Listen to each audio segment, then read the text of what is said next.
అంత కష్టపడి 100 యోజనముల సముద్రాన్ని దాటి ఈవలి ఒడ్డునకు వచ్చి కాంచనలంకలో శిశుపావృక్షం కింద సీతమ్మ తల్లి యొక్క దర్శనం చేసి ఆ తల్లిని తన వాక్కుల చేత ఊరడించి రామచంద్రమూర్తి ఇచ్చినటువంటి అభిజ్ఞానమైన ఉంగరాన్ని ఇచ్చేటప్పుడు కూడా అమ్మా నా పేరు ఇది అని కానీ నేను ఇటువంటి వాణ్ణి అని కానీ ఎక్కడా చెప్పలేదు. వానరోహం మహాభాగే దూతో రామస్య ధీమతః, నేను రామచంద్రమూర్తి యొక్క దూతను అని చెప్పుకున్నారు.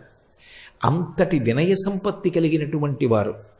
కానీ హనుమ యొక్క వైభవంలో ఉన్నటువంటి చాలా చాలా గొప్ప విశేషం ఎక్కడుంది అంటే, స్వామి హనుమని ఆరాధన చేస్తే రామచంద్రమూర్తిని ఆరాధన చేసినట్టు, రామచంద్రమూర్తిని ఆరాధన చేస్తే స్వామి హనుమని ఆరాధన చేసినట్టు.